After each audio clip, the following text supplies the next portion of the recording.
Et bonjour. Eh bien, je vais faire mon petit résumé de Cannes, du Festival du jeu de Cannes où j'y étais il y a 15 jours et j'avais pas trouvé le temps ni trouvé le sens de ce que j'allais faire, d'aller dire sur ce que j'avais vécu. Alors, pour moi, Cannes, j'y vais pas pour jouer. Bah, c'est con. Non, non, c'est pas con. C'est logique. Moi, quand je vais à Cannes, c'est pas pour y jouer. Et je vais y jouer, c'est sûr. Je vais jouer à plein de jeux. J'ai joué une trentaine de jeux, 25, 30 jeux, je sais plus trop. Mais c'est pas le but. Ça fait partie de l'ensemble. Je joue, je participe à des tables de jeux. Voilà, ça me fait plaisir. Découvrir des jeux que je ne connais pas, découvrir des choses qui m'intéressent de loin et que j'ai enfin de voir sur le plateau. Mais c'est pas le but. Mon but, c'est de partager des moments avec des gens que je ne croise que sur Internet, sur réseau Facebook, sur Twitter, sur, je sais pas moi, sur les forums, sur les Tritrac TV, sur plein d'endroits où on est juste là, on se croise. Et on sait que si on se croisait dans la vie, ça pourrait marcher. Et c'est assez amusant de découvrir qu'on a beaucoup de points communs et que quand on rencontre les gens, bah, quelque part, on se dit merde, c'est con que tu habites aussi loin. Si tu habiterais plus près, on s'amuserait plus souvent. Donc Cannes, ça sert à ça. Moi, ça sert à passer des moments extraordinaires, des moments qui vont rester dans ma tête toute ma vie. Par exemple, se faire inviter dans le stand de la Tritrac Team, la Tritrac TV, s'asseoir sur le canapé, parler avec Germain, parler avec Monsieur Fall, prendre des photos, faire un petit peu de film, parler avec François et Fessal de la Tritrac Shop, parce que c'est des gens que, enfin, Fessal je le connais, moi c'est plus, voilà, c'est une relation numérique qu'on a, on s'envoie des petites vannes, on s'envoie des petites discussions, on est d'accord, pas d'accord, mais voilà, on pourrait s'entendre dans le monde du jeu, c'est pas un problème, mais on se connaît pas plus que ça. François, je l'ai connu quand j'avais 17 ans à Paris. Donc le patron de Tritrac Shop et de Descartes Bordeaux, bah, c'est quelqu'un qui était à Paris et qui m'a vendu des jeux quand j'avais 17 ans. Donc maintenant, je le vois, il est un petit peu plus vieux et moi aussi, et je vais encore acheter des jeux chez lui. C'est des petits moments comme ça de plaisir. Moment de plaisir assez intense, c'est avoir, par exemple, au off, le deuxième off, je suis du jeudi si je ne me trompe pas, non, du jeudi, la table avec Germain, la Trick Track, qui sort son jeu de proto, qui me propose de jouer à son jeu proto, qui n'est pas un proto véritable, puisque c'est un jeu qui va sortir dans un an, donc c'est juste le jeu, pas finalisé, pas encore très beau, d'ailleurs, il y a plein de scotch partout, c'était une horreur. Et puis, jouer avec monsieur Vincent Dutré. Et on était quatre, avec le deuxième technicien de la Trick Track, j'ai perdu son nom, désolé, et nous avons fait une partie de son jeu. Et jouer avec Vincent Dutré, c'était un pur plaisir. Ça s'explique pas, c'est un truc de gamin. C'est comme si un chanteur que vous aimez bien passe du temps avec vous à manger un truc, à partager une chanson, je sais pas. Ça m'est arrivé 2-3 fois, et bah, là, c'est maintenant avec le monde de l'édition. Et franchement, ça fait du bien. C'est tout, c'est juste de l'amour, de l'émotion, du partage. Voilà. Je veux pas faire dans le truc bobo gnagnan, mais c'est ça. Moi, ça m'a vidé l'esprit et j'y vais pour ça. Qu'est-ce qu'il y a eu d'autre comme moment sympa?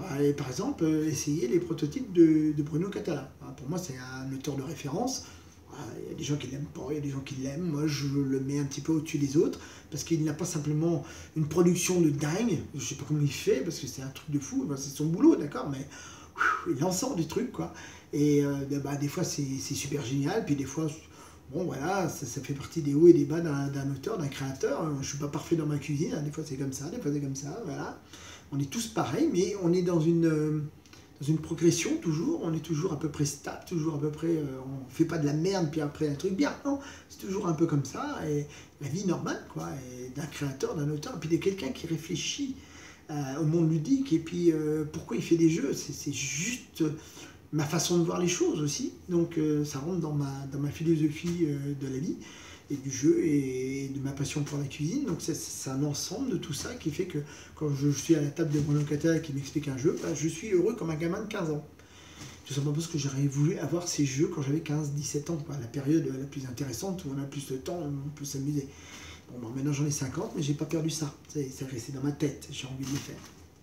Et donc, aller à Cannes, c'est aussi rencontrer des petits éditeurs, comme David Perez, un petit éditeur, entre guillemets, c'est-à-dire c'est pas Asmodée, c'est un monsieur qui fait ses jeux, ses Flying Games, David Perez, puis qui sait s'entourer des bonnes personnes. Ça, je l'ai vu arriver de loin, j'ai dit, mais oh, il travaille avec Bruno Catala, il travaille avec d'autres auteurs qui sont à devenir ou qui sont déjà qui commencent à percer tout doucement, qui veulent percer.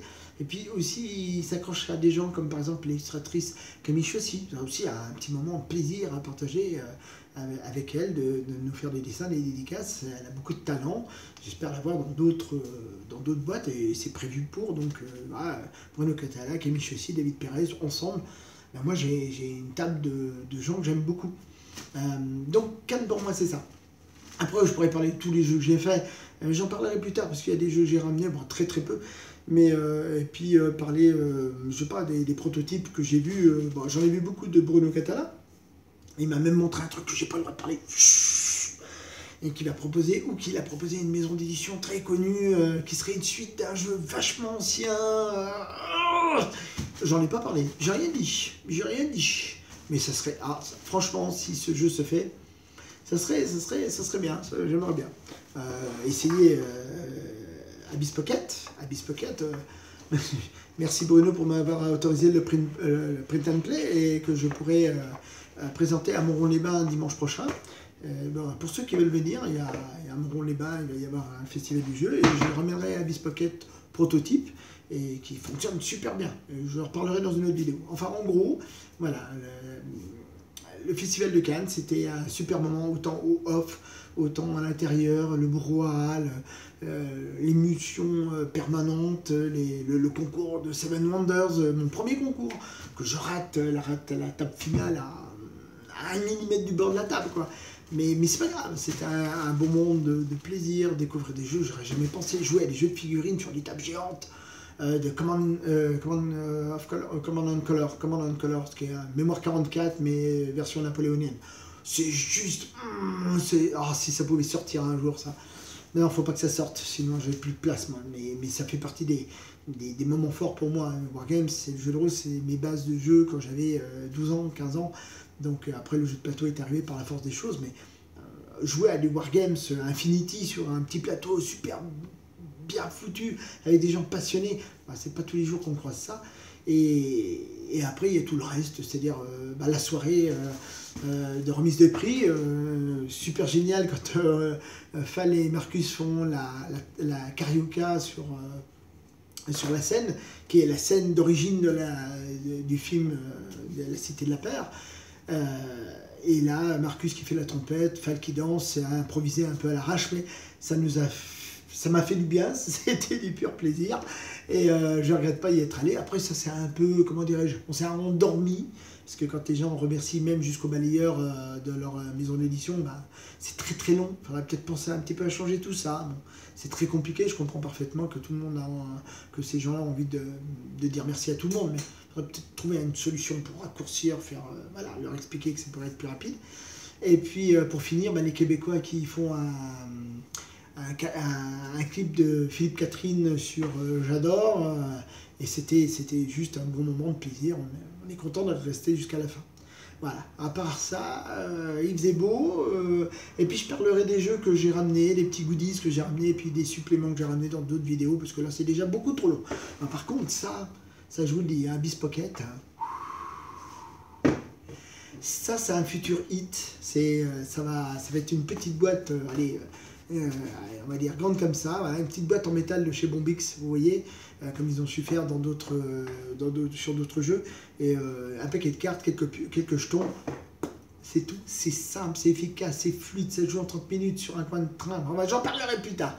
En attendant, je vous souhaite une bonne journée, et je vous dis à la revoyure, et bonjour chez vous, et les vidéos arriveront plus tard, dont une vidéo dans ma cuisine, vous allez voir, c'est sur Kitchen Rush. Allez, à plus.